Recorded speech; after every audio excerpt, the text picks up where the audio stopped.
Good morning बच्चों। और फिर स्कूल वाले एग्जाम्स कैसे हो रहे हैं अभी?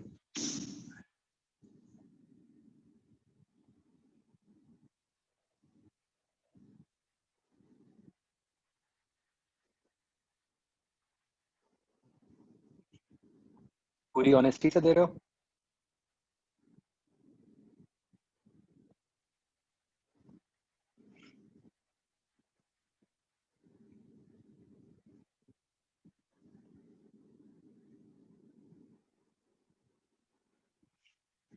ठीक है।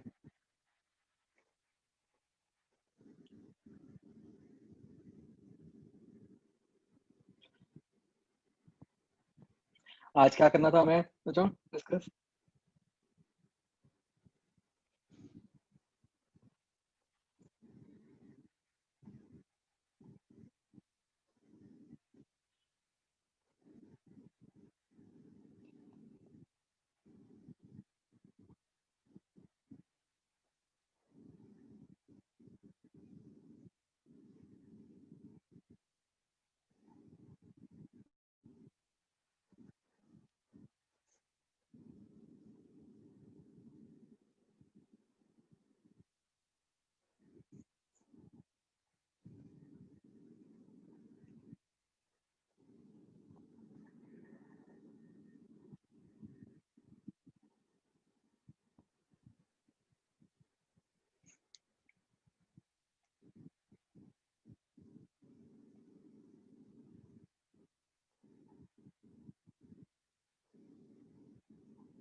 अच्छा, इसमें एक बच्चों एक आधा ये ये करेक्शन ही है, ये देखो।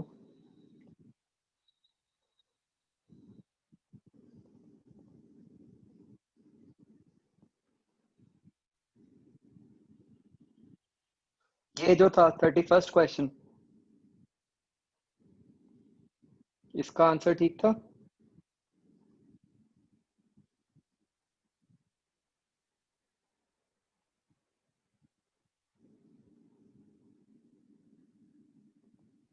देखना एक बार सारे एबीसी तीनों पार्ट्स चेक करो एक बार सारे, चाहे अभी सॉल्व करो।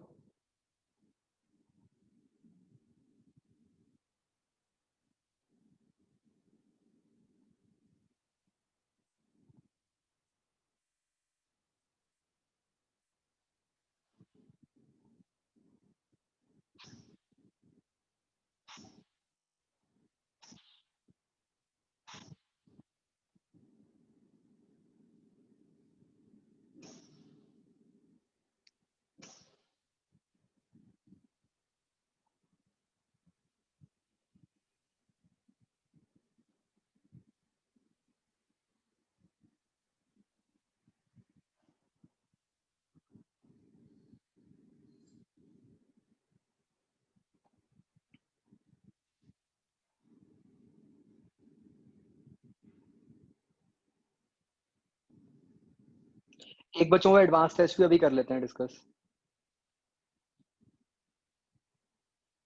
संडे वाला।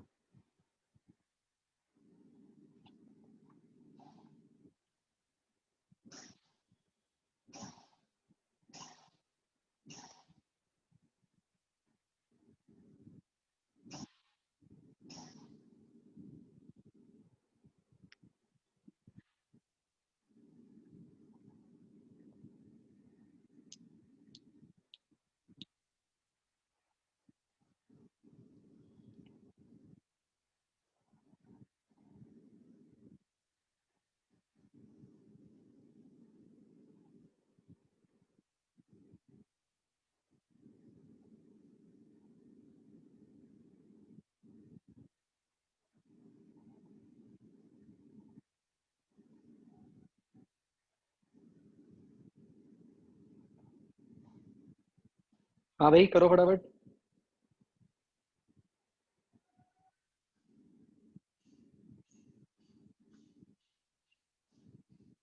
स्पर्श 10 बार और लिखो यार, उसके बाद मुझे समझ आएगा।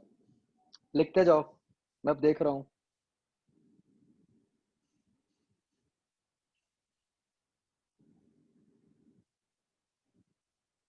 नहीं नहीं लिखो यार, अभी पता नहीं चला मुझे।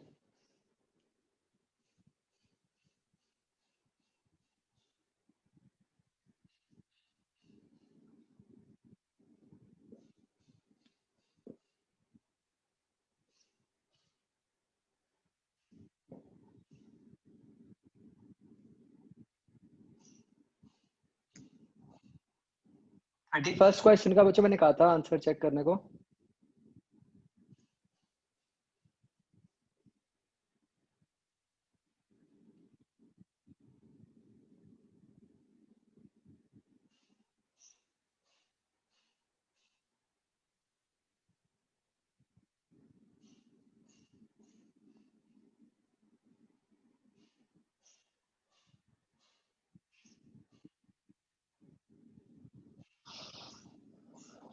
तो इसका आई थिंक पीछे आंसर गलत दिया हुआ है।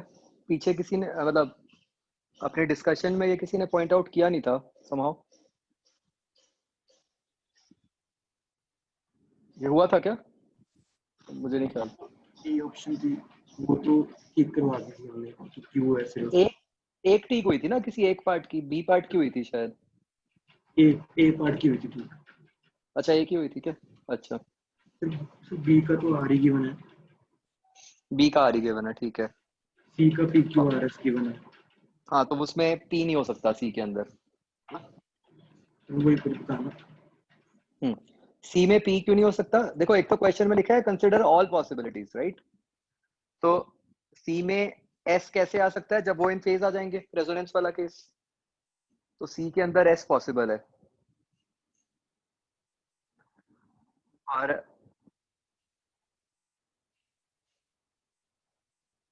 जो पी है, मतलब उसमें लिखा है current lags inductor voltage by pi.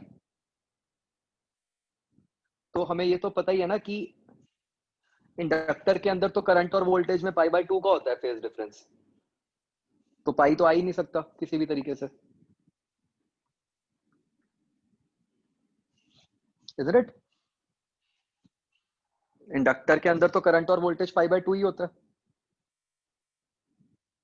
तो इसलिए सी में पी नहीं आ सकता। जो हम ये वाला कहते होते हैं कि 5/2 होते हैं, मतलब ये टोटल वाले से नहीं होता 5/2।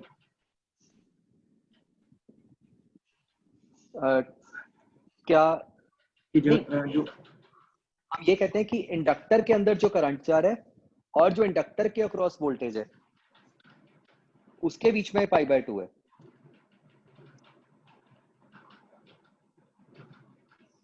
फिर जो मतलब जो इंडक्टर के बोलो। फिर जो इंडक्टर के अंदर वी एल होगा, वो तो मैं ऐसे लिख सकता हूँ ना, आई इंटू एक्सएल। हाँ यस, तो मतलब वो तो उसका मैग्नीट्यूड आ गया। फिर मैं आई को आगे वो लिख दूंगा, आई नॉट साइन जैसे में लिखते होते हैं, आई नॉट उससे तो साइन ऑफ। इंस्टेंटेनियस वोल्टेज आ गई, हाँ किसी भी इंस्टेंट पे, यस। तो वो साइन ऑफ 180 माइनस थीटा तो वही होता है साइन ऑफ थीटा, तो ये तो हो ही सकता है मतलब। नहीं, आप फिक्स करो, एक बार फेजर डायग्राम याद करो। आ,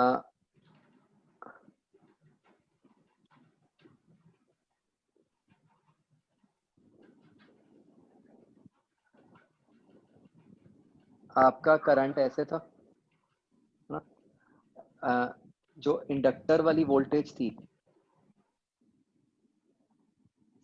वो ऐसे थी।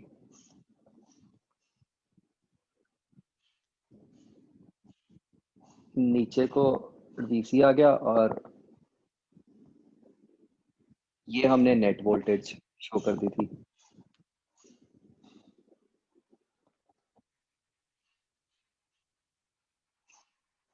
तो इंडक्टर वोल्टेज और करंट में क्या एंगल बन रहा है?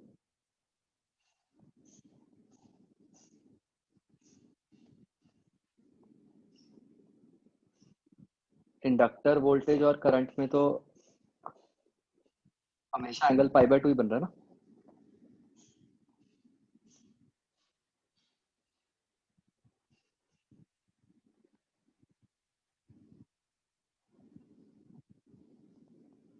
मतलब मतलब ना π/2 से कम बन सकता है ना ज्यादा बन सकता है।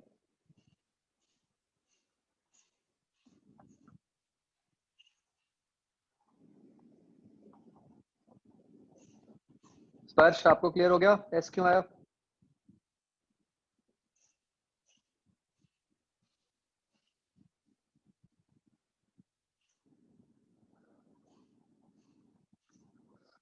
और डी का क्या आएगा? Purely resistive AC circuit. इसका तो सिर्फ ऐसा ही जाएगा।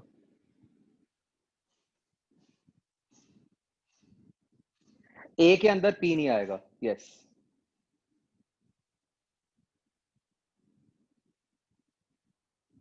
नहीं वो गलत का है, मतलब वो तो आप लिख ही सकते हो VL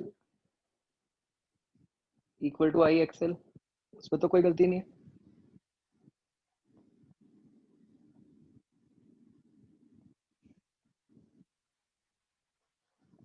बट ये पीक वोल्टेज या RMS वोल्टेज के लिए होता है, this is not for instantaneous voltage.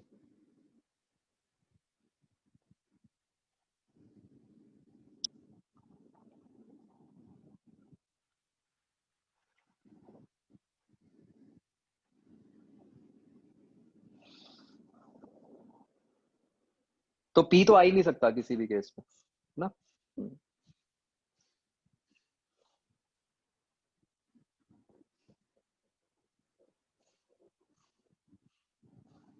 एक बच्चों ये 14th क्वेश्चन था,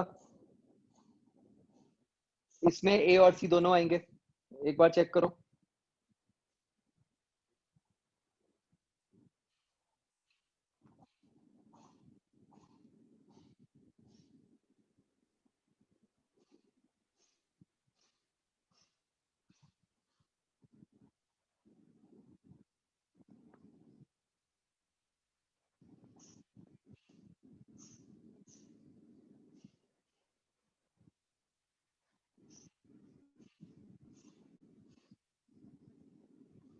राइट।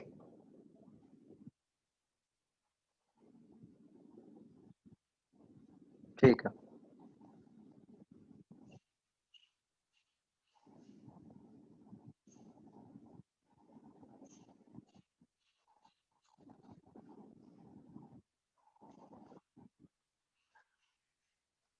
ओके ये बच्चों एक आधा पॉइंट है, ये नोट कर लो, related to AC only.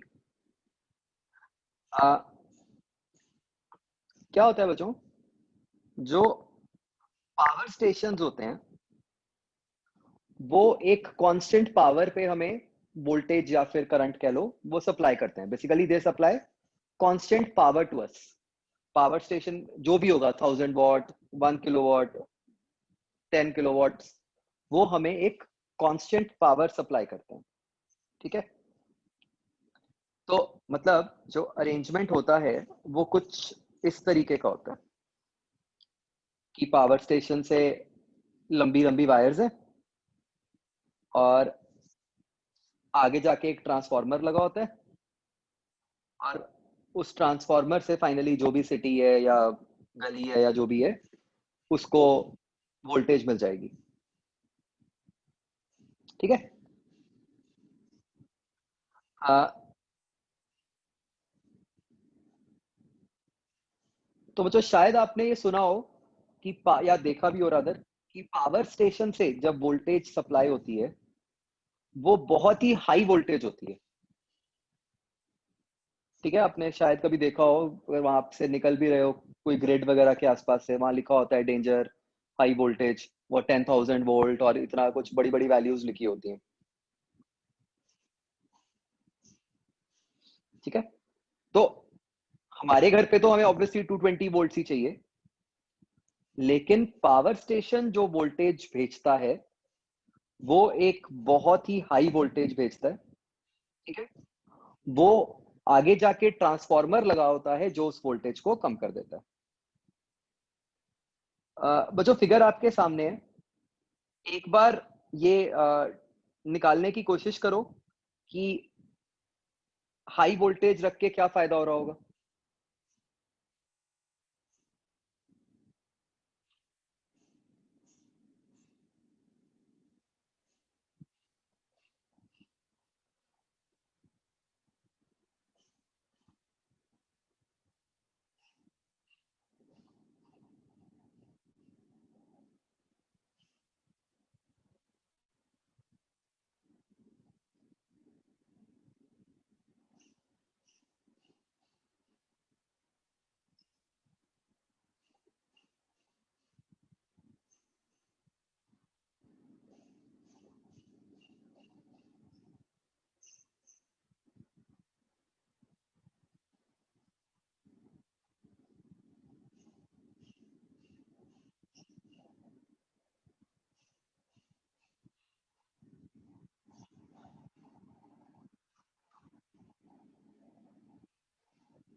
Yes, तो उससे क्या हो जाएगा बच्चों, एनर्जी लॉसेस कम हो जाएंगे। कैसे?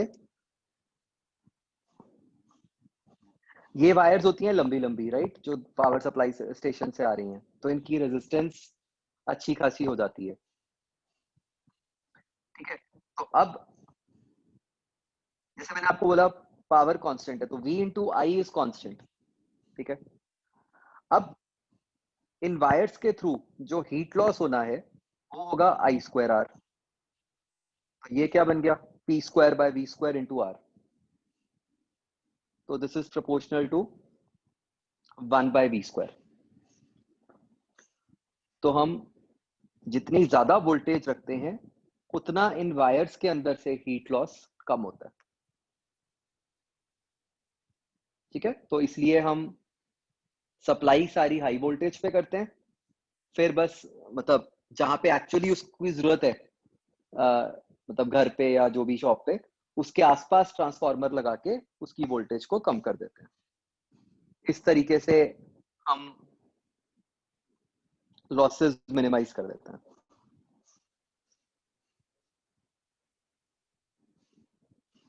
ठीक है जी, obviously this will be a step down transformer. No doubt transformer में भी थोड़े बहुत लॉसेस होंगे, but they are still small compare to जो वायर के थ्रू हो जाते हैं आई स्क्वायर आर में। ओके, तो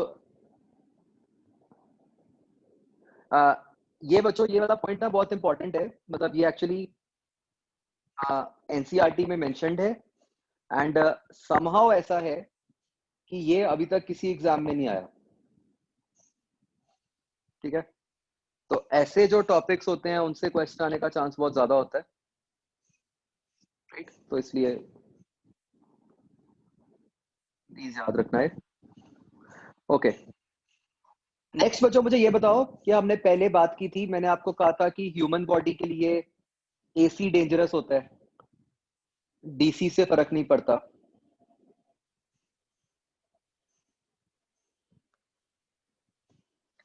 अब हमने पूरा चैप्टर पढ़ लिया है, अब सोच के बताओ कि ऐसा क्यों होगा,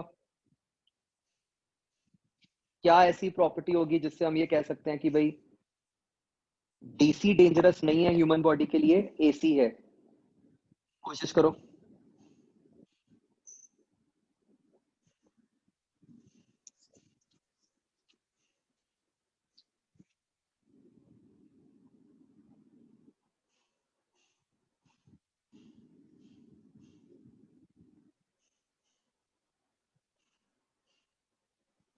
नहीं, अभी तक जो रीजंस लिखे हैं वो नहीं, सही नहीं है।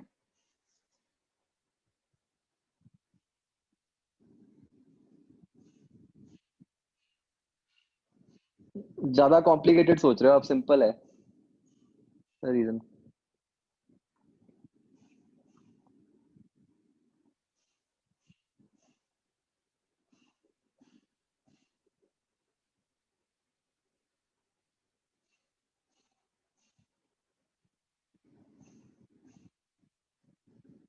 I will give you a hint. It has got nothing to do with peak value.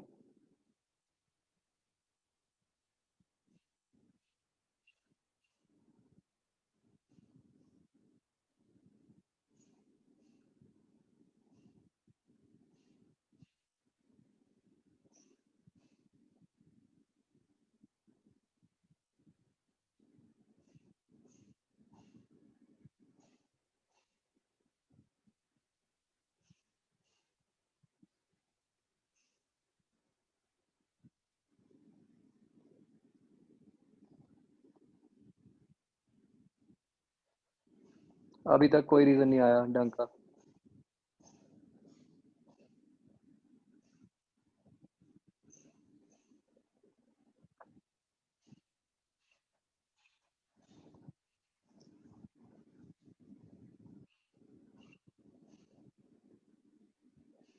नहीं,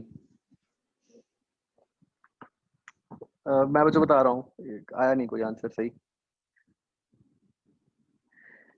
एक्चुअली बच्चों क्या होता है, बहुत सिंपल सा रीजन है।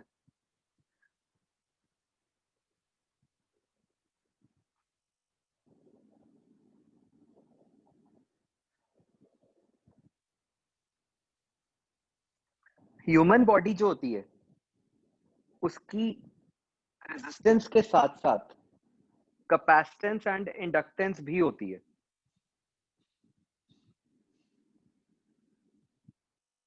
ठीक है, अब इससे क्या फर्क पड़ेगा?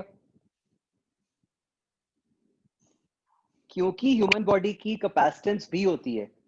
Now what does a capacitor do in DC?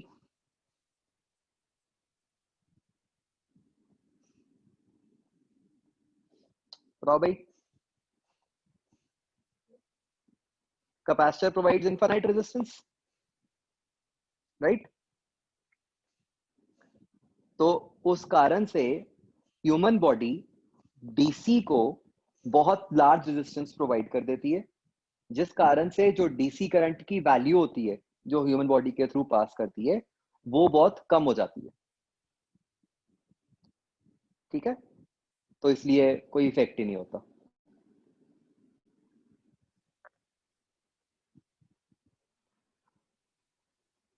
But AC में तो हमें पता ही है कि एसी के अंदर तो अगर आप कैपेसिटेंस होगी भी तो भी करंट फ्लो कर सकता है। तो जब आप एसी प्रोवाइड करते हो तो इतनी लार्ज डिस्टेंस नहीं बनती, तो एक करंट ठीक ठाक फ्लो कर जाता है और उससे फिर शॉक लग जाता है।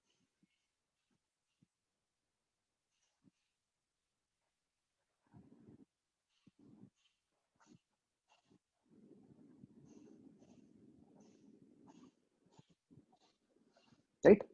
तो सी मतलब ह्यूमन बॉडी में आप इससे ही सोच लो 70% is water, water is a dielectric.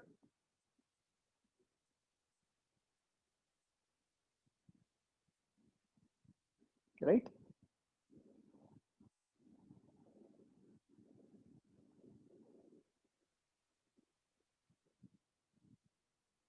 तो अच्छा, मैंने आपको कहा था हम ना मैंने आपको कहा था दिखा कर क्या दिखाऊंगा आपको कि हम मेजर कर सकते हैं ह्यूमन बॉडी की क्या रेजिस्टेंस है, क्या कैपेसिटेंस है एंड सो ऑन।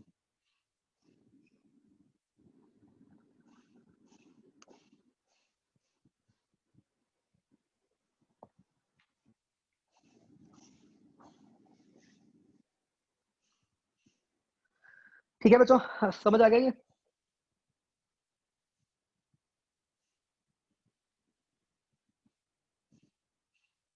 ओके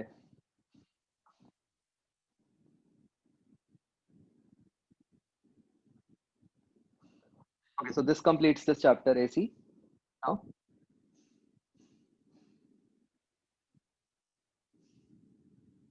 ये क्वेश्चन कभी आता नहीं है, ये तो मैंने आपको वैसे समझाया है एसी डीसी वाला। आ गया तो ये लिख देना, मतलब जो मैंने आपको लिख पाया ये ठीक है। पीक वैल्यू वाला लॉजिक एक्चुअली गलत है। ये ना कई जगह ऐसा लिखा होता है समझो कि भाई हाँ एसी है, भाई वो तो 220 वोल्ट तो आरएमएस वैल्यू है, तो पीक वैल्यू तो मतलब व्हाट दिस इज कि भाई आप 220 वोल्ट को कंपेयर कर लो विद 220 वोल्ट डीसी, फिर हम कह देते हैं कि ये 220 वोल्ट की तो पीक वैल्यू जो है वो ज्यादा हो गई, पता नहीं कितनी हो गई, 330 हो गई, तो ये ज्यादा हो गई इसलिए ये डेंजरस हो गई। तो ये नहीं है कोई logic.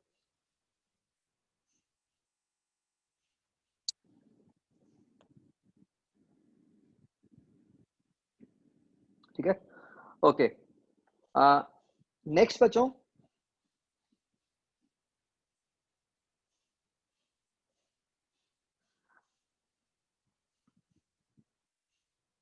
next we start with the next chapter, which is EM waves.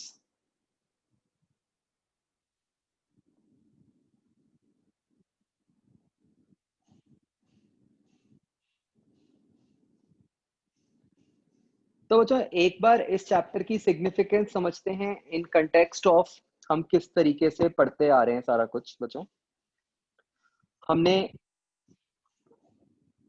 Electrostatics पढ़ा, चार्जेस एट रेस्ट, राइट? फिर हमने कैपेसिटर्स पढ़ा, करंट पढ़ा, करंट के अंदर चार्जेस इन मोशन आ गया, राइट? फिर हमने मैग्नेटिज्म की बात की,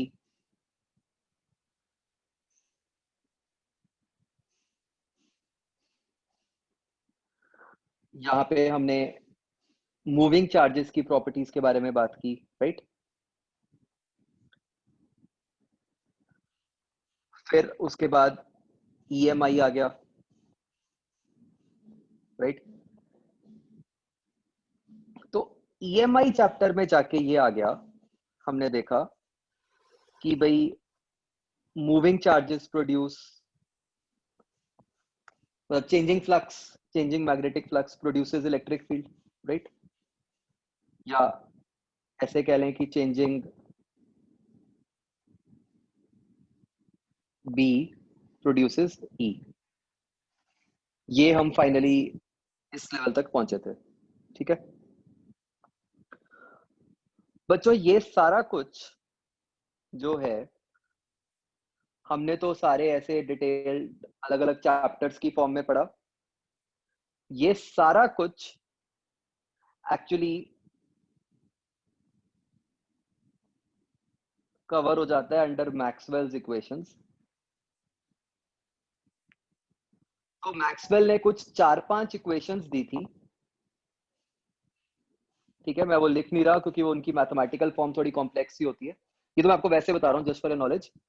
वो 4-5 इक्वेशंस हैं सिर्फ, और उनकी उनसे ये सारा फिनोमेना कवर हो जाते हैं जो हमने अभी तक इतने सारे चैप्टर्स में पढ़े थे, ठीक है। तो इसेंशियली बच्चों हम एंड में जो जिस प्रॉपर्टी पे आ रहे हैं, मतलब बेसिकली हम क्या कह रहे हैं कि कहीं ना कहीं इलेक्ट्रिक और मैग्नेटिक फील्ड्स जो हैं वो आपस में कनेक्टेड है, ठीक है। वो किसी ना किसी तरीके से एक दूसरे से रिलेटेड हैं, जिसका हमारे को और प्रूफ मिल गया जब हमने देखा कि यार एक मैग्नेटिक फील्ड के से भी आप कुछ तरीके से इलेक्ट्रिक फील्ड प्रोड्यूस कर सकते हो, राइट। तो बच्चों लेटर ऑन एक्सपेरिमेंट्स हुए। ये बच्चों अभी कुछ याद रखने वाला नहीं है, जब याद रखने वाला आएगा मैं आपको बता दूंगा। ये तो मैं आपको सिर्फ समझा रहा हूँ। लेटर ऑन एक्सपेरिमेंट्स हुए, उससे ये प्रूव हुआ कि चेंजिंग इलेक्ट्रिक फील्ड से भी हम मैग्नेटिक फील्ड बना सकते हैं।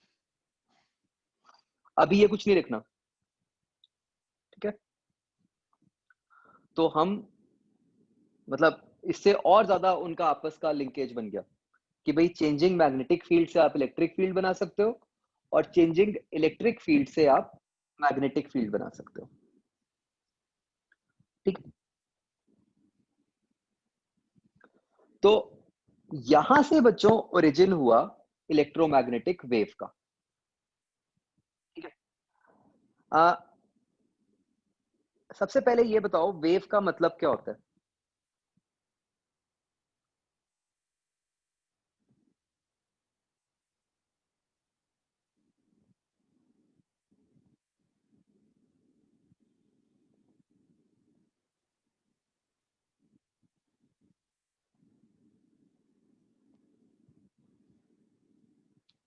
सो वेव इज, मैंने ये बात स्पेशली बोली थी 11th में, स्टिल लोगों ने गलत लिखी है, ट्रैवलिंग डिस्टर्बेंस।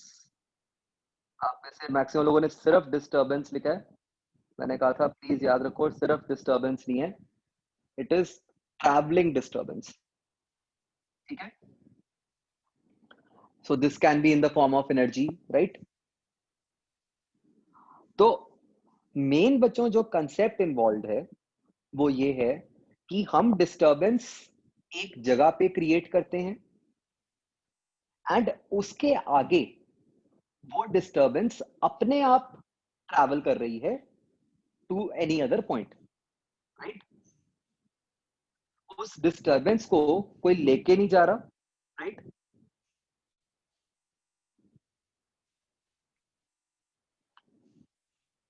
वो अपने आप से ट्रैवल कर रही है एक जगह से दूसरी जगह तक, ठीक है।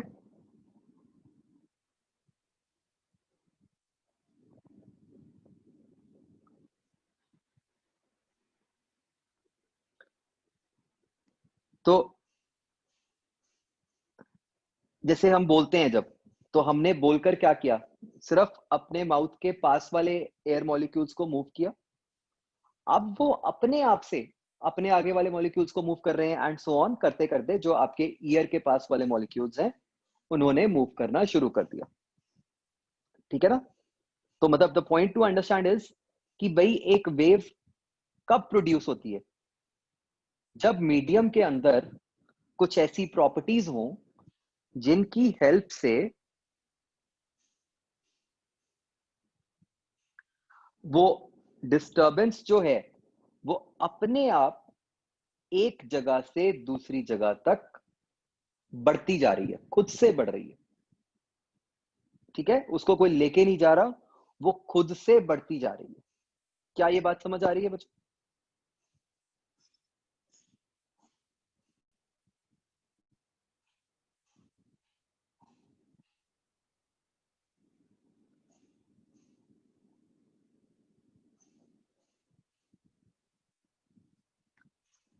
बोलो भाई कुछ।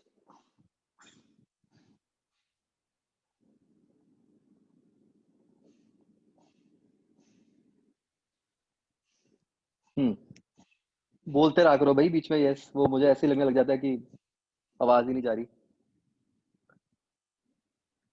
हम्म, तो अब ईएम इलेक्ट्रिक और मैग्नेटिक के कंटेक्स्ट में क्या हो रहा होता है, व्हाट हैपेंस इज, मान लो मैंने किसी तरीके से एक चेंजिंग इलेक्ट्रिक फील्ड प्रोड्यूस की एक पॉइंट पे। ठीक है, कैसे की, we are not bothered right now. उस चेंजिंग इलेक्ट्रिक फील्ड से क्या होगा, एक चेंजिंग बी प्रोड्यूस हो जाएगी। अब चेंजिंग बी से क्या होगा,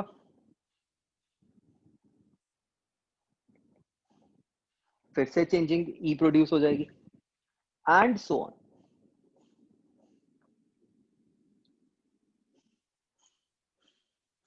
तो बेसिकली क्या एक ऐसी प्रॉपर्टी बन गई जहां पे आप देखो एक डिस्टरबेंस अपने आप बढ़ती जा रही है, इलेक्ट्रिक ने मैग्नेटिक बनाई, मैग्नेटिक ने फिर इलेक्ट्रिक बनाई, इलेक्ट्रिक ने फिर मैग्नेटिक बनाई एंड सो ऑन,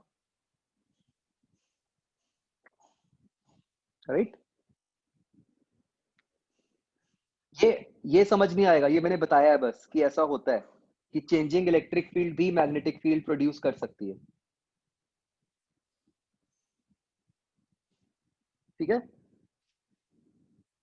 बेसिकली ये पार्ट पहले था आपके सिलेबस में, थोड़ा सा वो कट गया, पहले भी थोड़ा सा ही था।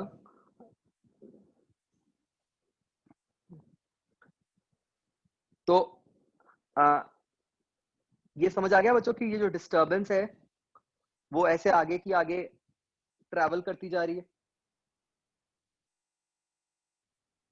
ठीक है, तो hence this is known as EM wave, electromagnetic wave. तो ये बच्चों किस टाइप की डिस्टरबेंस क्रिएट कर रही है,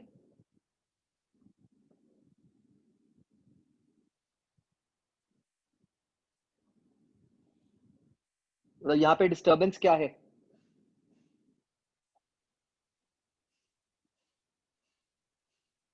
नहीं मतलब कौन सी क्वांटिटी डिस्टर्ब हो रही है, फील्ड। ठीक है, magnetic field and electric field, जब एक रीजन के अंदर एक ईएम वेव ट्रैवल करेगी तो वो ईएम वेव उस रीजन की इलेक्ट्रिक और मैग्नेटिक फील्ड्स को चेंज कर देगी। ठीक है, तो तो बच्चों लाइट जो है, light is nothing but an EM wave. तो मतलब बेसिकली सन क्या कर रहा है, सन ने अपने आसपास वाले रीजन में एक चेंजिंग इलेक्ट्रिक फील्ड प्रोड्यूस की, उसने उसके आगे मैग्नेटिक फील्ड प्रोड्यूस की, उसने इलेक्ट्रिक फील्ड प्रोड्यूस की, सो ऑन करते करते अर्थ तक वो डिस्टरबेंस चली आ रही है, जो डिस्टरबेंस हमारे को किस फॉर्म में फील हो रही है, in the form of light, मतलब हमारे को वो दिख रही है। ठीक है, तो क्या ये बात समझ आ गई कि ईएम वेव होता क्या है? तो ईएम वेव एक ऐसा फिनोमिना है जिसने स्पेस के अंदर एक चेंजिंग इलेक्ट्रिक और चेंजिंग मैग्नेटिक फील्ड प्रोड्यूस कर दी। सर यस, सर जैसे हमने देखा था कि जो अगर चेंजिंग बी है उससे कांस्टेंट ईएमएफ प्रोड्यूस हो सकती है। नहीं वो तो डिपेंड करता है कि बी को आप नहीं, कैसे हाँ चेंज कर जी, रहे हो। मतलब अगर बी से मतलब हो सकती है। अगर बी से कांस्टेंट, अगर हम बी ऐसा लेंगे कि उससे कांस्टेंट ई प्रोड्यूस हो जाए, फिर हाँ वेव नहीं जी, बनेगी। फिर तो नहीं बनेगी। हमें बी ऐसा चाहिए जिससे ई जो प्रोड्यूस होगा वो भी चेंजिंग ही हो। ठीक है सर। हाँ जी। तो बच्चों विद दिस इंट्रोडक्शन अब हम बात करते हैं ईएम वेव की।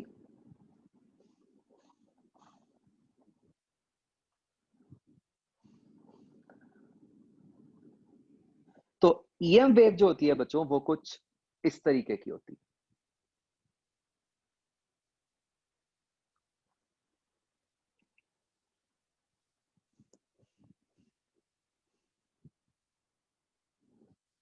So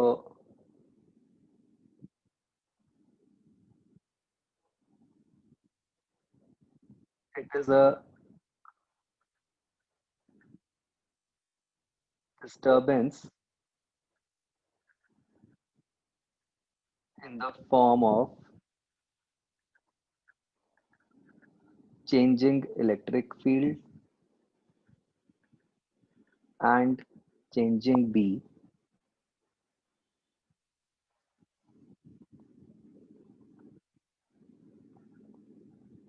in space। हाँ भाई, ये ड्रॉ करना है आपको।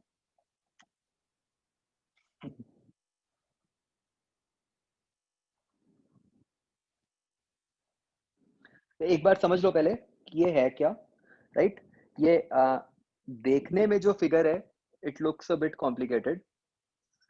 अगर आप ध्यान से देखो लेकिन ये कुछ भी नहीं है, ये नॉर्मल वेव है।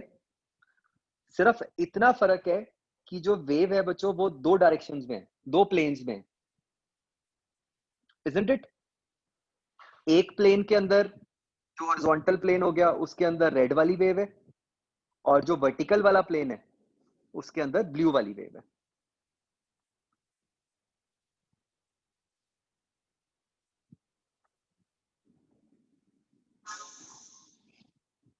राइट?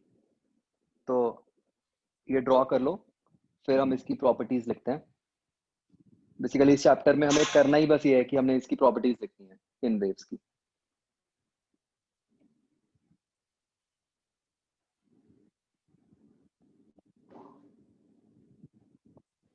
मतलब एज सच आपको कभी ड्रॉ करना आएगा नहीं एग्जाम में, बट मतलब जो हमने प्रॉपर्टीज समझनी है उसके लिए ये जरूरी है।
तो जो टेस्ट कल डिस्कस करते हैं, मैं पहले करवाने लगा था, फिर मुझे लगा एक तो अलंकृत बोर होगा, दूसरा फिर आपके पास कुछ होमवर्क नहीं होगा।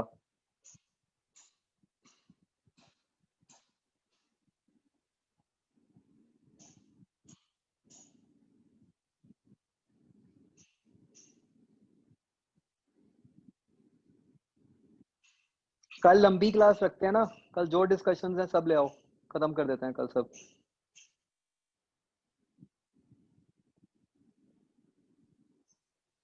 हाँ 4 घंटे की क्लास रख लेते हैं कल, कोई दिक्कत नहीं है।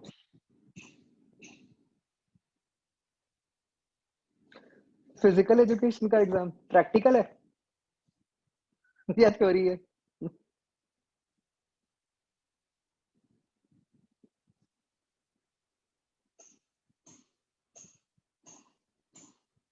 हाँ हम तो मॉर्निंग में रख रहे हैं ना, कल 11 बजे है ना अपनी क्लास।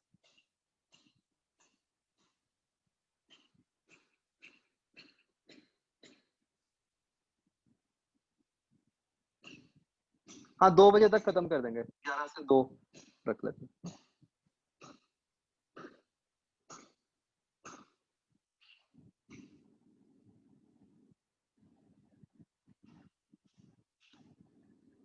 अभी ना डिसाइड कर लेते हैं एग्जैक्टली उसमें क्या क्या डिस्कस होगा, ताकि कोई कंफ्यूजन ना हो।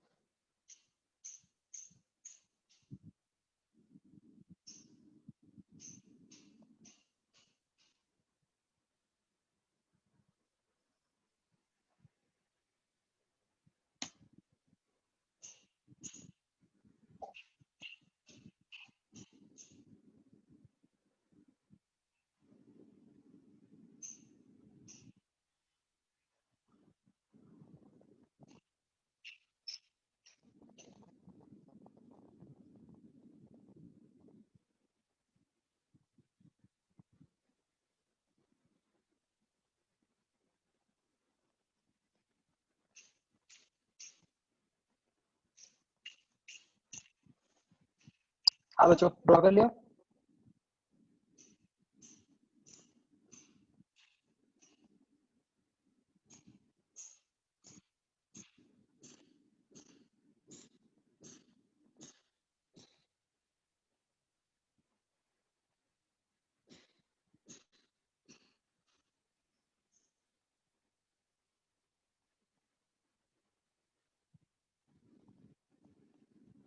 ओके तो अब बच्चों देखो, यहाँ से प्रॉपर्टीज,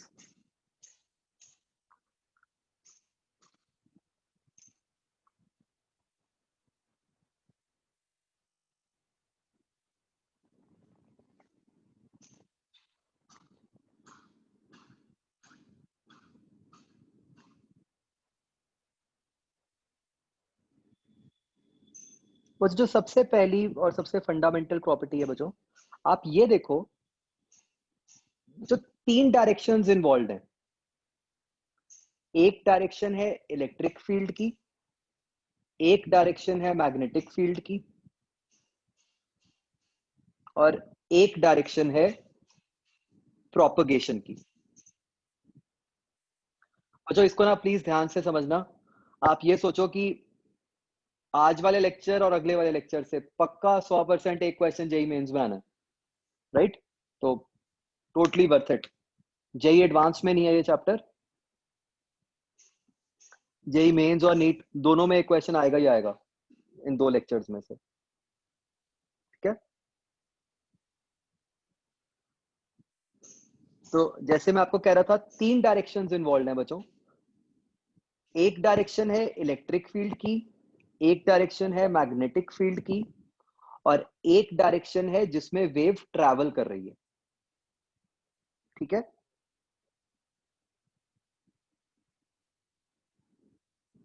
ये समझ रहे हो 3 डायरेक्शंस? हम जब कह रहे हैं कि जिसके अलोंग वेव ट्रैवल कर रही है, उसका क्या मतलब है?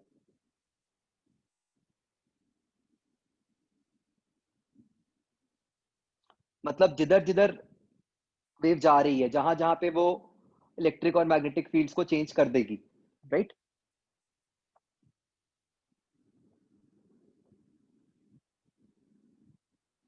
तो पहली प्रॉपर्टी, सुई की electric field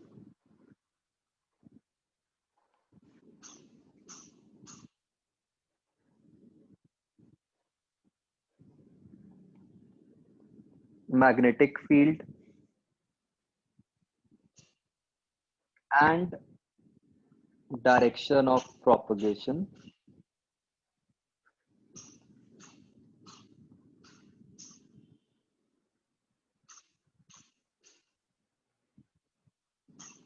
are perpendicular to each other.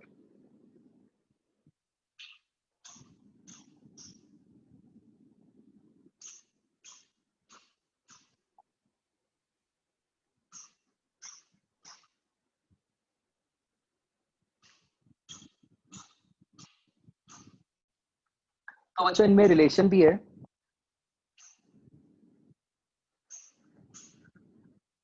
ये जो डायरेक्शन ऑफ प्रोपगेशन है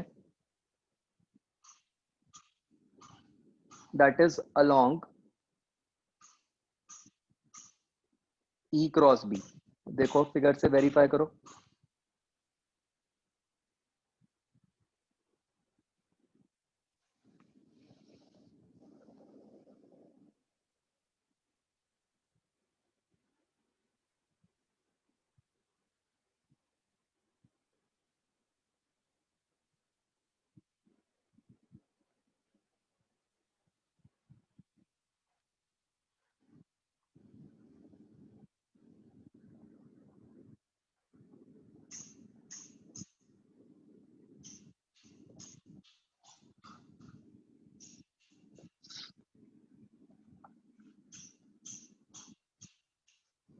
आई थिंक ये फिगर में गलत दिया हुआ है, उल्टा दिया हुआ है, isn't it?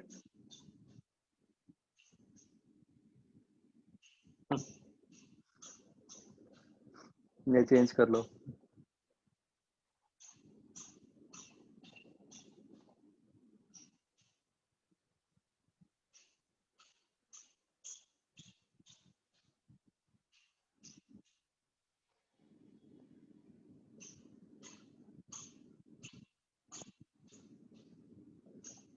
लैम्डा का सिंबल भी हाँ उल्टा है.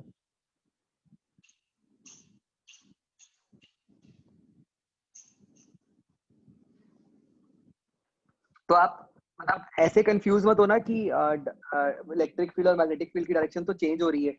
आप किसी भी इंस्टेंट पे ले लो. जैसे अगर मैं सबसे पहले वाला लूप ले लूं, ये वाला, इसमें आप देखो इलेक्ट्रिक फील्ड नीचे की तरफ है ना. मैग्नेटिक फील्ड जो है वो राइट की तरफ है. तो जब आप E क्रॉस B करोगे तो जो थंब है वो आपकी तरफ पॉइंट करेगा.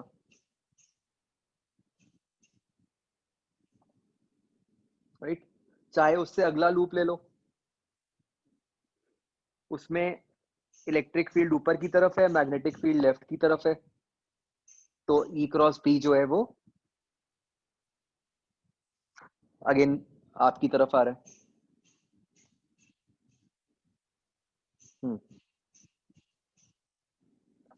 हाँ थंब मतलब राइट हैंड रूल में थंब से ही देखेंगे ना. E क्रॉस B की, अच्छा वो चाहे पाम से देख लो, हाँ वो दो होते हैं ना.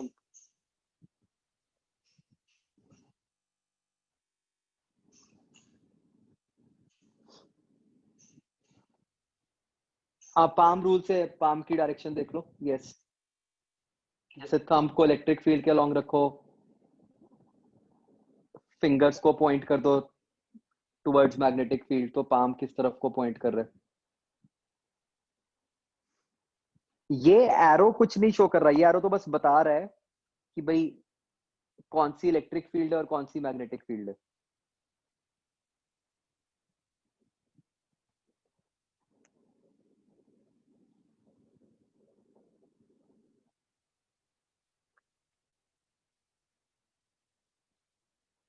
आ रहा है समझ बच्चों?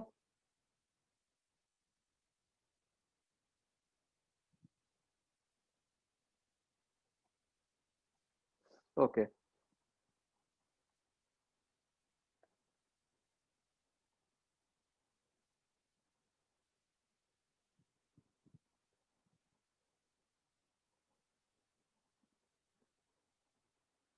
तो फिगर को ध्यान से देख के बताओ मुझे, what can you say about the phase of electric field and magnetic field?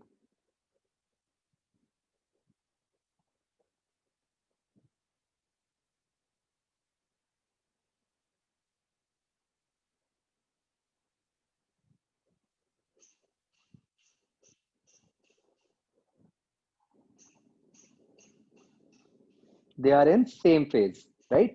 आप देख सकते हो कि दोनों इकट्ठे बढ़ रहे हैं, इकट्ठे कम हो रहे हैं.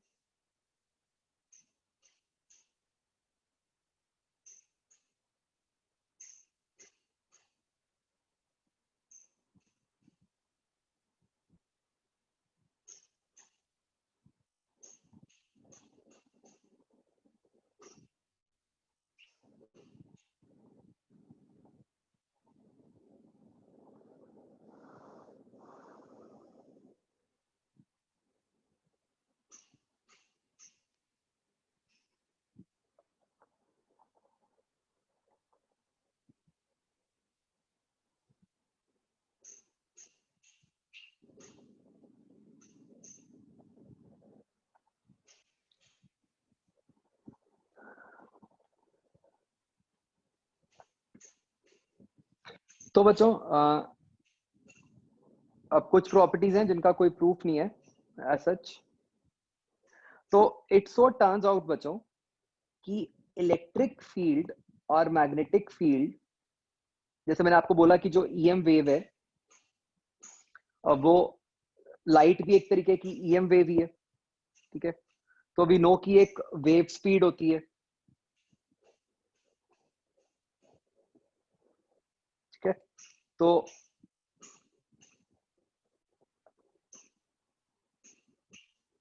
जो वेव स्पीड है बच्चों,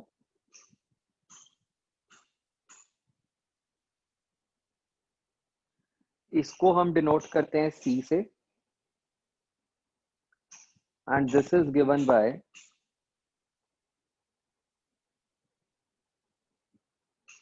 1/√of mu into epsilon.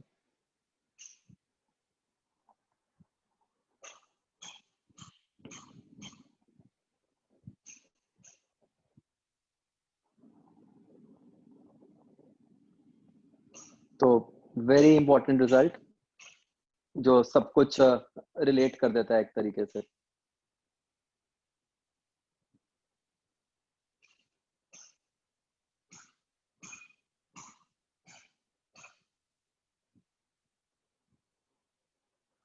ये होएगा पहले अभी. हाँ,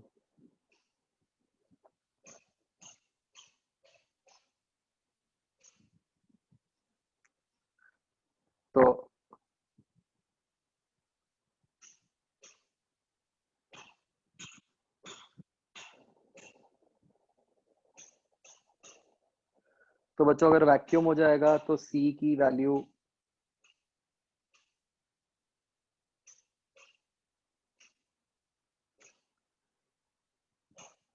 उसमें मतलब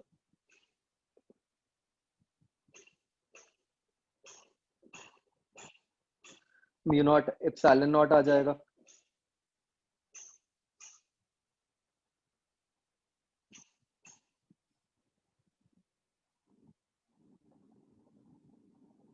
और ये वैल्यू 3 × 10⁸ मीटर/सेकंड आ जाती है, ठीक है. ऑब्वियसली दूसरे कोई मीडियम होंगे तो वहां पे म्यू और एप्सिलॉन की वैल्यू चेंज हो जाएगी, तो वहां पे ये वैल्यू अलग आएगी.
ठीक है जी।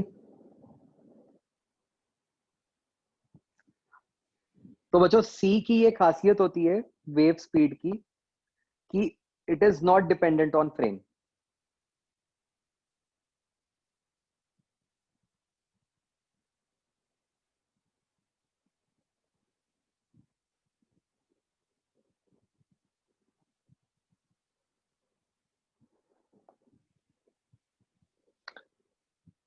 तो एक्चुअली मतलब it is close to this concept कि आइंस्टाइन की सारी थ्योरी आनी शुरू हुई, क्योंकि जब ये ईएम वेव स्टडी किया गया तो जाके ऐसी बातें निकलनी शुरू हुई कि भाई आ, इससे पहले तो सारा कुछ न्यूटन के अकॉर्डिंग था, न्यूटन का राज था कंप्लीटली, राइट।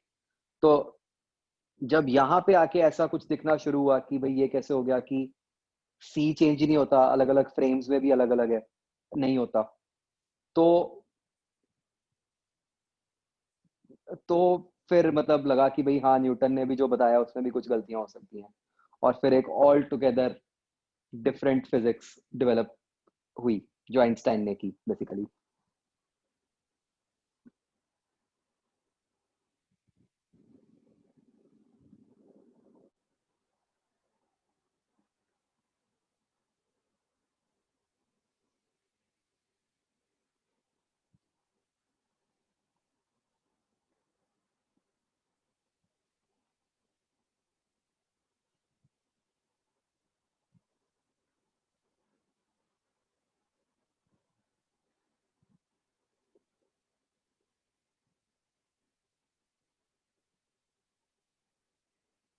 ओके, ये बच्चों किस तरीके की वेव हुई, लॉन्गिट्यूडनल या transverse?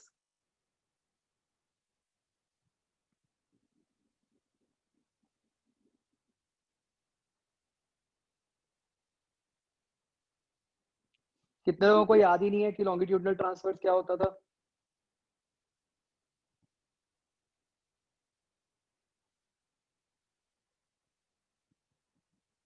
So this is a transverse wave.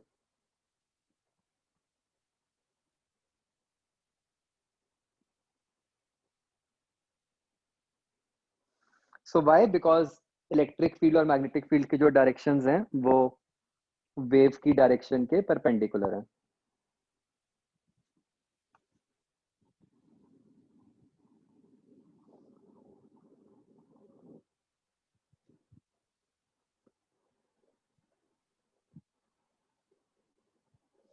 तो बच्चों these waves don't require any medium, right?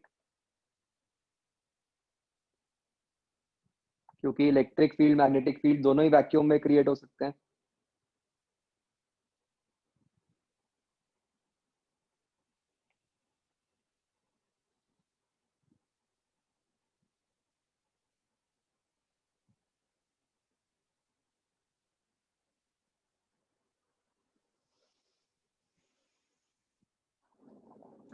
Sir जिनको मीडियम चाहिए होता है उनको क्या बोलते हैं?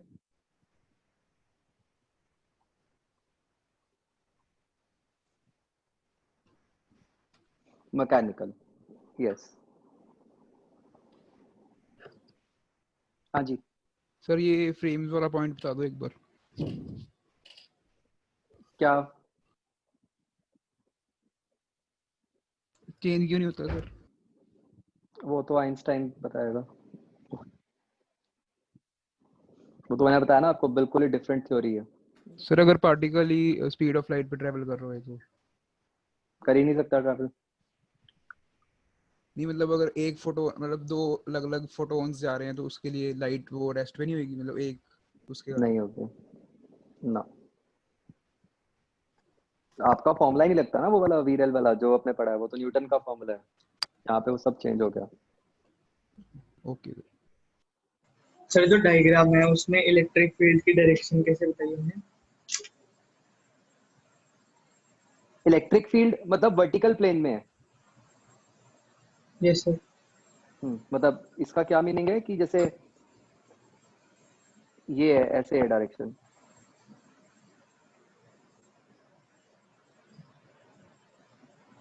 मतलब जब ये वेव ऊपर को है तो मतलब इलेक्ट्रिक फील्ड ऊपर को पॉइंट कर रही है।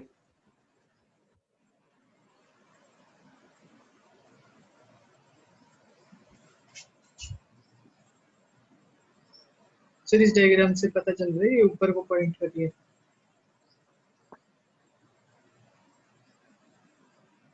वही मतलब पॉजिटिव है, फील्ड की वैल्यू पॉजिटिव है तो मतलब वो ऊपर की तरफ पॉइंट कर रही है, नेगेटिव है तो नीचे की तरफ पॉइंट कर रही है, उस तरीके से। ठीक है, सर नीचे को क्यों नहीं पॉइंट कर रही है? ये यहाँ नीचे को कर रही है। नहीं मतलब हमें ये कैसे बताएंगे कि ऊपर कोई कर रही है यहाँ पे? ये वेव क्या रिप्रेजेंट कर रही है कि उसका मैग्नीट्यूड क्या है अलग अलग पॉइंट्स पे। अच्छा ये सर, हाँ जी।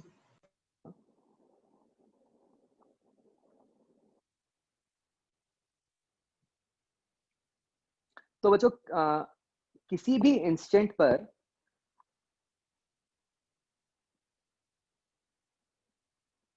इलेक्ट्रिक और मैग्नेटिक फील्ड्स के जो मैग्नीट्यूड्स हैं उनके बीच में भी रिलेशन है, which is given by E is equal to C into B। तो ये रिलेशन होल्ड करता है for magnitudes of electric field and magnetic field। We can't prove this।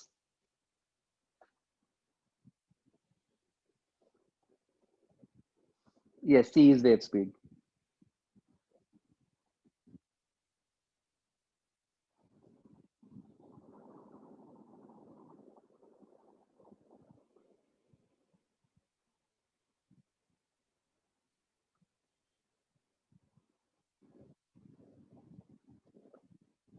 ठीक है, तो इसमें कोई ऐसी वेरिएशंस नहीं है, बस ये स्टैंडर्ड मतलब एक केस है और बस उसके अकॉर्डिंग बताना है अपने को।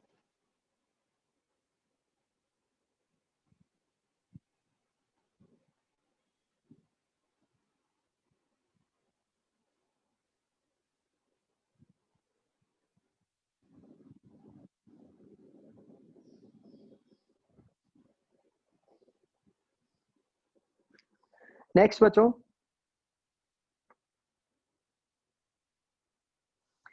जैसे हमें पता है कि लाइट के केस में हमें पता है कुछ प्रॉपर्टीज, तो हम उनको एक्सटेंड कर रहे हैं for EM waves।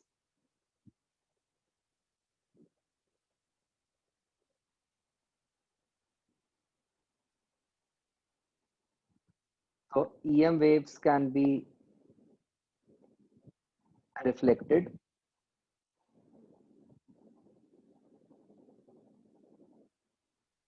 refracted,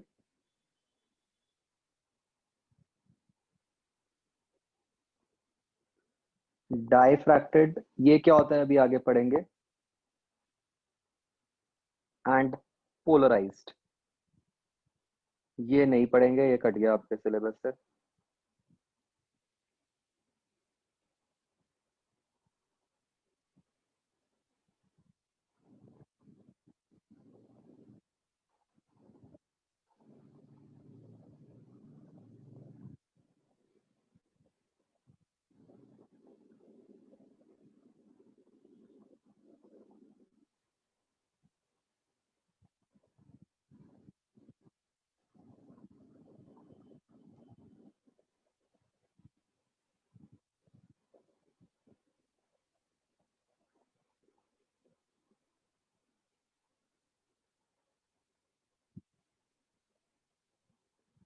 screen हो रही है अब अपडेट बच्चों कि नहीं?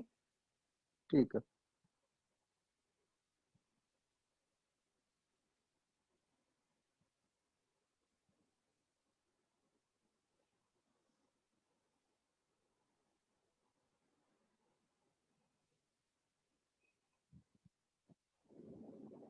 हाँ, इसको हम लाइट से ही समझ सकते हैं। यस, और कोई तरीका नहीं है। अगर आपको याद हो, हमने थोड़ा बहुत रेडिएशन में बात की थी इसके बारे में,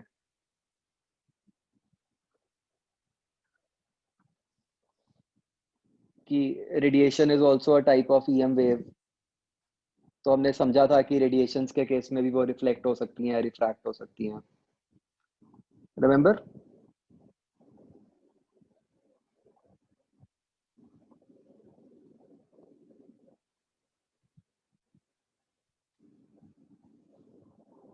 लग तो नहीं रहा कि याद है किसी को।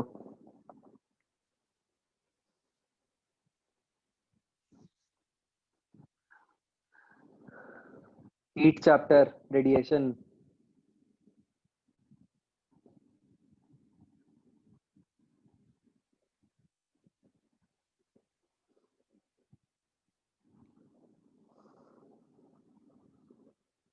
रेडिएशंस भी जो होती हैं वो ईएम वेव्स ही होती हैं ना।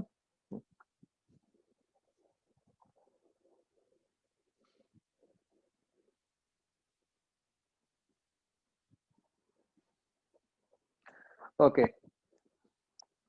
तो अब बच्चों हमें पता है कि वेव्स कैरी एनर्जी। जशन कह रहा है धुंधला धुंधला याद आ रहा है। क्वालिटी फैक्टर इंप्रूव करो भाई, तभी एग्जैक्टली याद आएगा।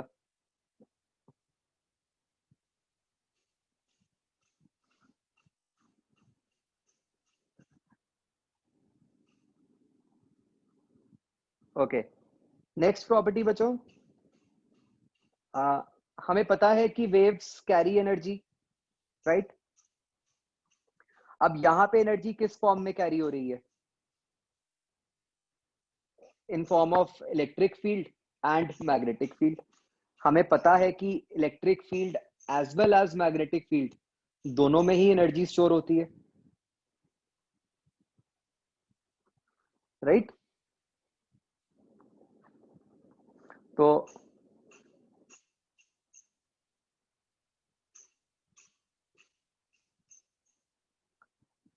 What is energy density of electric field? That is half epsilon naught E square, right? What is energy density of magnetic field?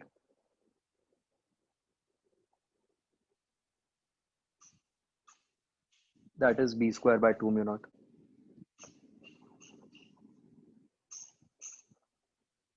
तो बच्चों एक्चुअली तो मतलब ये हमारे सिलेबस में है नहीं, मैं जो अभी बोलने लगा हूँ। इलेक्ट्रिक और मैग्नेटिक फील्ड्स के लिए ये कहा जाता है कि ये सेम ही होती हैं। ये सिर्फ फ्रेम पे डिपेंड करता है कि आपको कौन सी नजर आ रही है।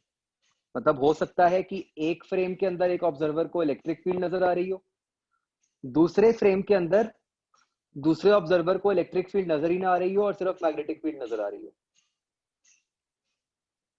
ठीक है, तो इसलिए इनकी जो प्रॉपर्टीज हैं उनमें बहुत सारी सिमिलैरिटीज हैं।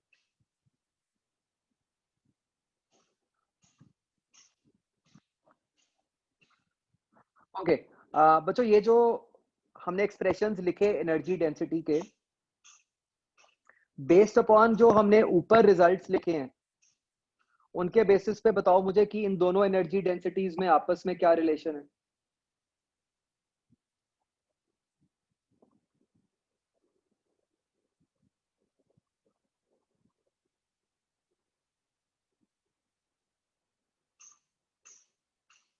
Try to find a relation between these two energy densities.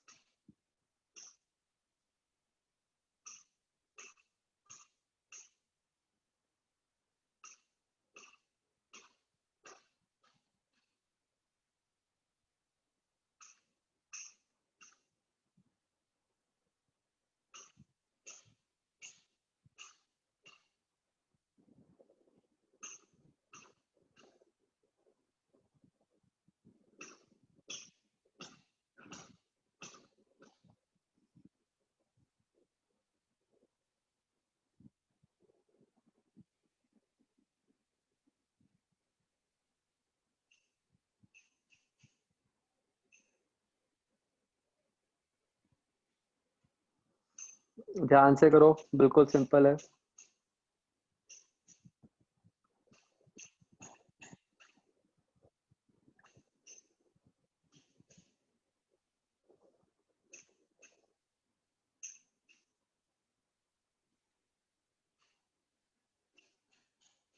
तो बोथ आर इक्वल।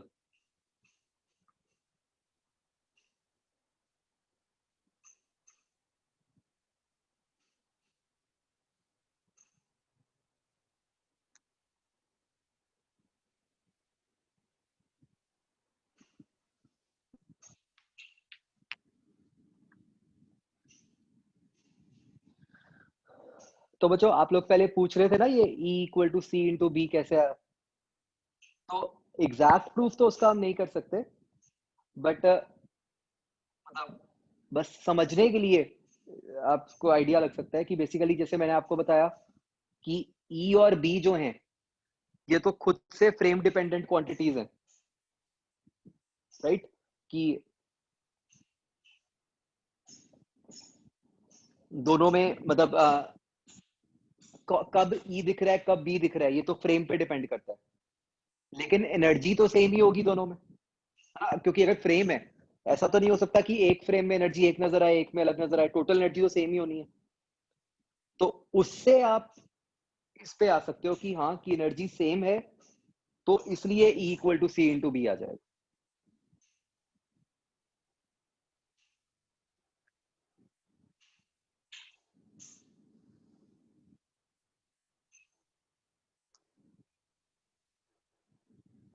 ठीक है, तो मतलब नॉट रिक्वायर्ड, बस मैं वैसे ही बता रहा हूँ आपको। सर यस सर जो आपने कहा इलेक्ट्रिक फील्ड और जो मैग्नेटिक फील्ड है वो फ्रेम डिपेंडेंट है, हाँ, तो ये वाला आप मतलब ये प्रूव्ड है बात है या फिर हमारी अजम्पशन है, ये क्या मतलब क्या, प्रूव कि ये दोनों फ्रेम के ऊपर मतलब दोनों सेम ही है हाँ मतलब? प्रूव्ड, प्रूव्ड है, proved. Okay sir yes, sir magnetic field का तो आपने बताया था, इलेक्ट्रिक फील्ड कैसे है मतलब क्या चीज, फ्रेम डिपेंडेंट? ये मतलब ये आगे आता है, वो लॉरेंट्स ट्रांसफॉर्मेशंस होती हैं कुछ, उससे आता है, मतलब ऑब्वियसली हमने किया नहीं हुआ। Okay sir.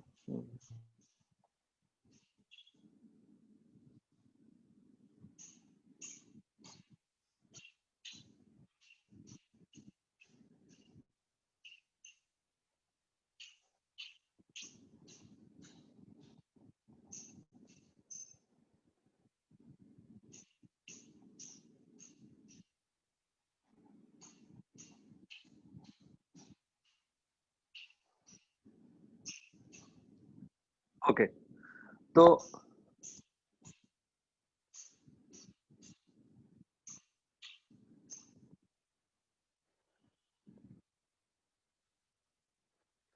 बच्चों ये जो वेव्स होती हैं, these waves carry momentum as well।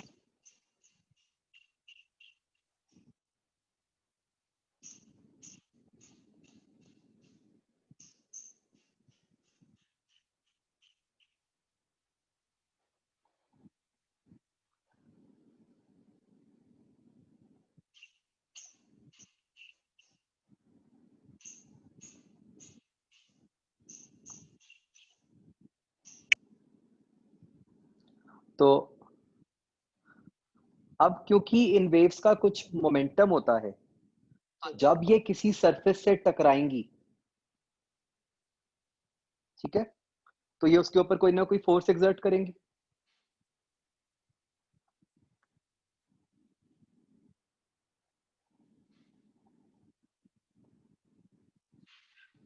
मानते हो बच्चों?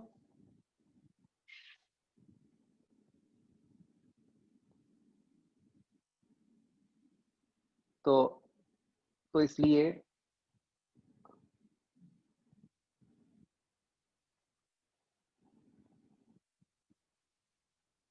दे एक्सर्ट फोर्स कह लो या प्रेशर कह लो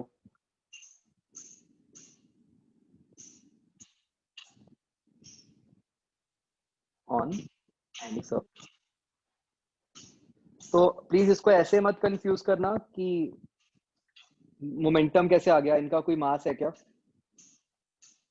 अगेन वो अपने नॉर्मल थ्योरीज यहाँ पे चलती नहीं है,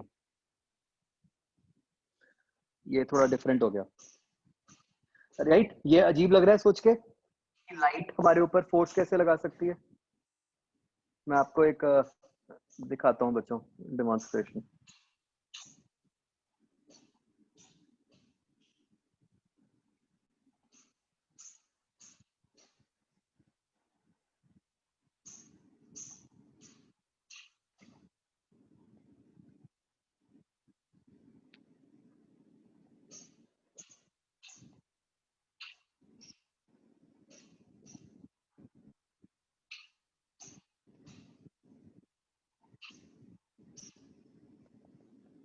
एक सेकंड।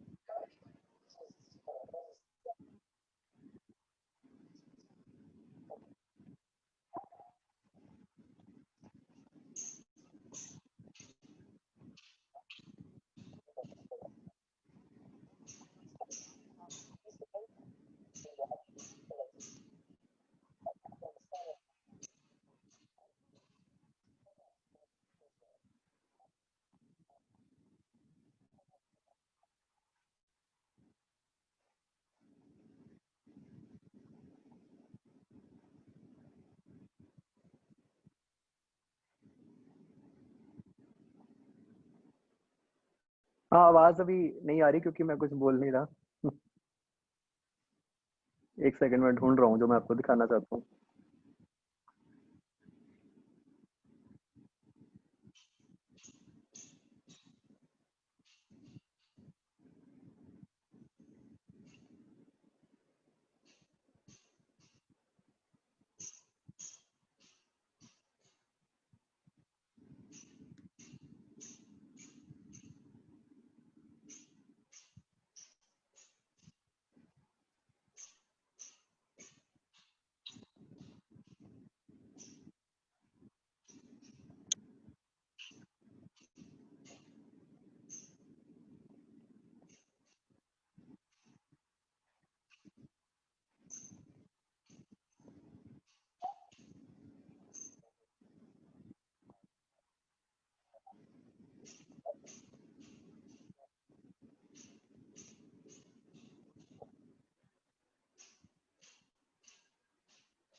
ये दिख रहा है बच्चों YouTube?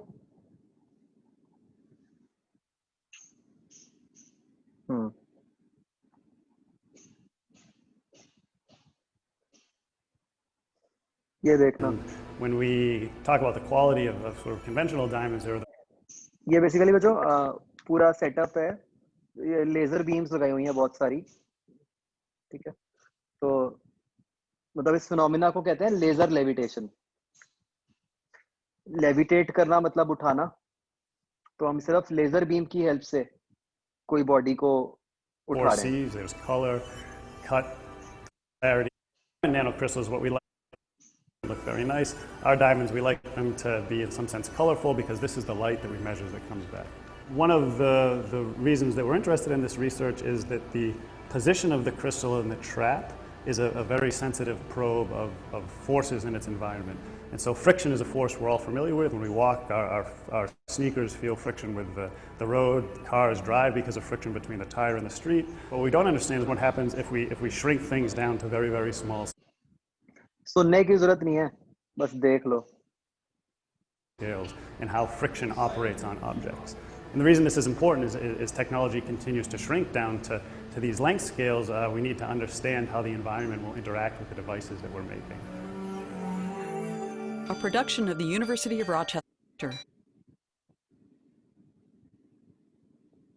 We levitate these diamond nanocrystals and we look at the light that comes back. Most people are familiar with diamonds maybe from buying it. ये उतनी अच्छी वीडियो नहीं थी। बेसिकली क्या है कि वो डायमंड के छोटे से क्रिस्टल को मतलब सिर्फ लेजर की बीम से सपोर्ट किया हुआ है।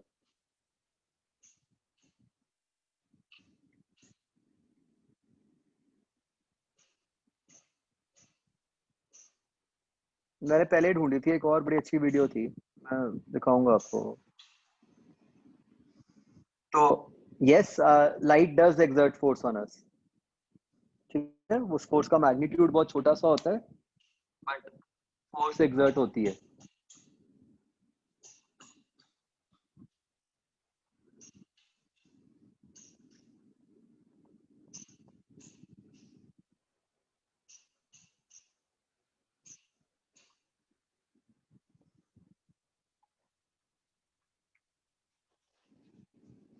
तो अब बच्चों, जैसे आपको याद होगा हम 11th क्लास में ऐसे क्वेश्चंस करते थे ना कि कोई बुलेट है, वो एक बॉडी से स्ट्राइक कर रहा है, उसने कितनी फोर्स एक्सर्ट की, बुलेट कह लो या वाटर कह लो। तो उसमें हम दो केस करते होते थे कि भाई एक तो वो टकरा के रुक गया और एक वो रीबाउंड हो गया, राइट? तो यहां पर भी दो केसेस बनते हैं कि अच्छा, इसको बच्चों हम, ये जो प्रेशर होता है इसको हम कहते हैं रेडिएशन प्रेशर, इसका स्पेसिफिक नाम है।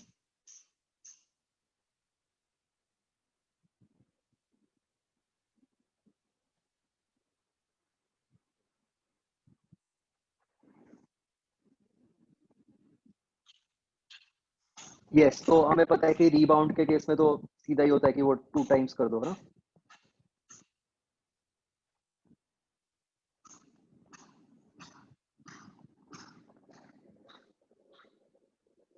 तो एक बार ट्राई करो ड्राइव करने का।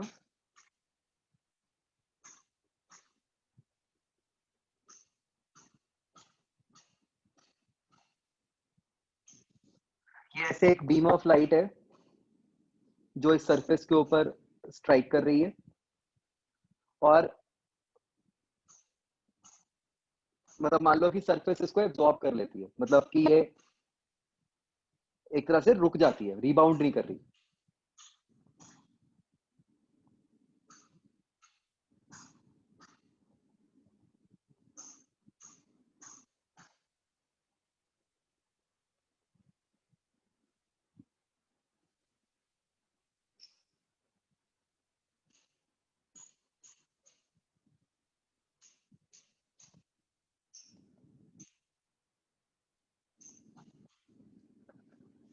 तो आपको ये दिया हुआ है कि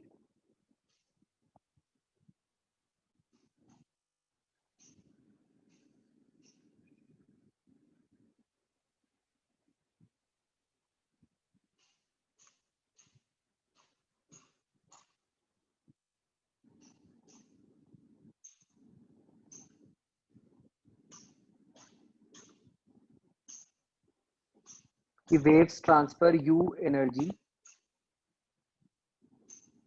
in some time t।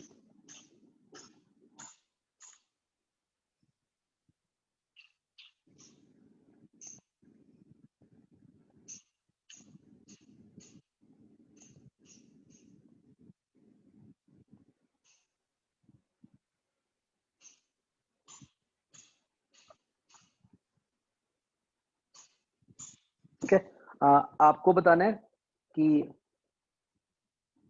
Change in momentum बताना है।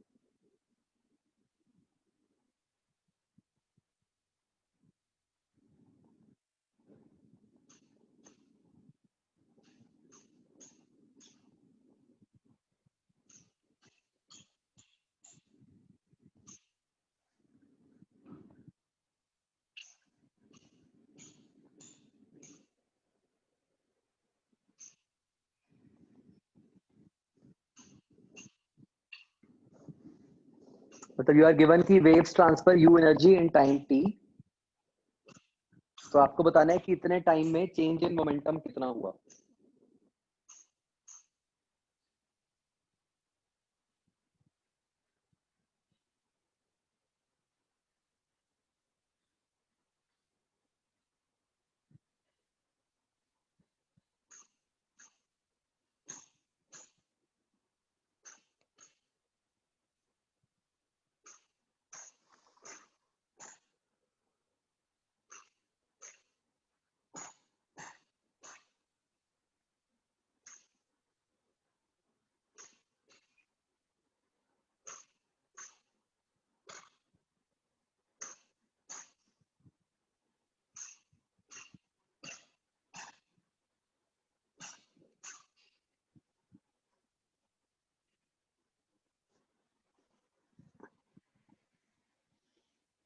यहाँ पे हम ये सारी बातें नहीं कर सकते कि ये फोर्स कंजर्वेटिव है या क्या है, बिकॉज ये फोर्स तो सिर्फ पिक्चर में ही तब आएगी ना जब वो किसी सरफेस को स्ट्राइक कर रहा है।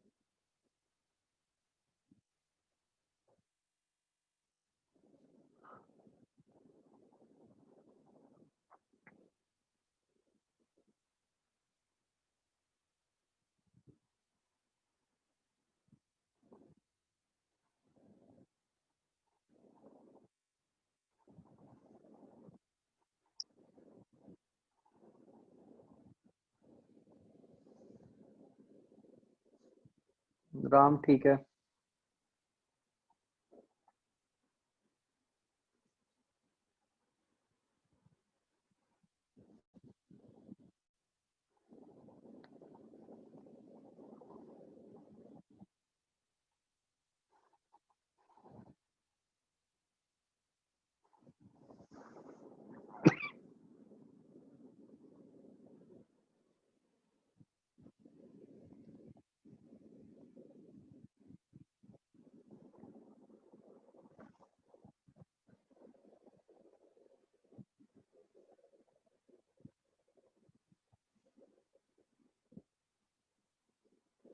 भवन गलत है।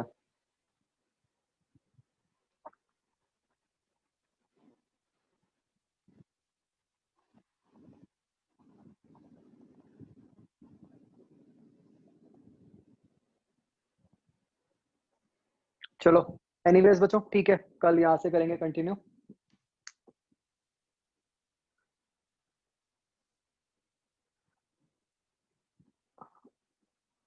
ये बच्चों U/C आना चाहिए, ट्राई करना।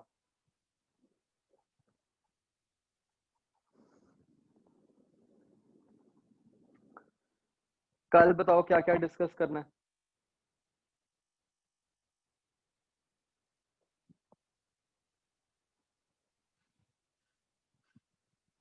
एक तो मैं टेस्ट करूंगा जो भी हुआ था।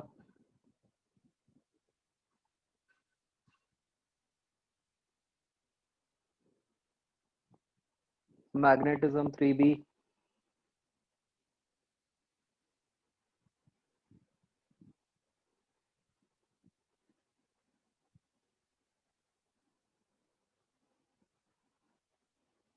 कल मैं एक्सरसाइज 2 नहीं करूंगा कोई भी, सिर्फ यही करूंगा EMI का जो भी बचा हुआ है।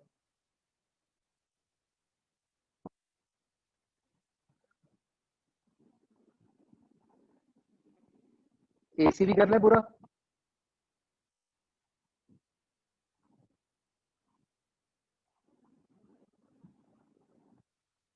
AC सबने कर ली कंप्लीट एक्सरसाइज 3।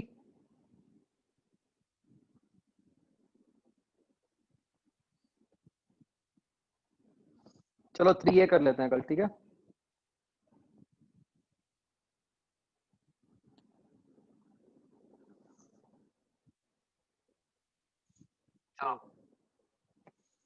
ठीक है बच्चों, ओके बाय। अभी इसको सिर्फ ये प्रॉपर्टीज को रीड कर लेना, और कोई होमवर्क नहीं है, ठीक है, जो हमने आज किया है।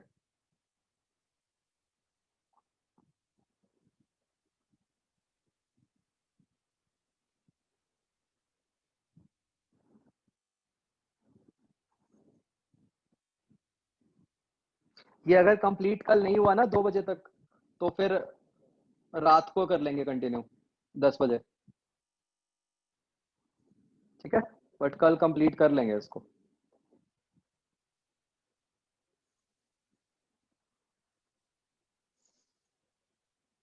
ठीक है बच्चों, ओके बाय।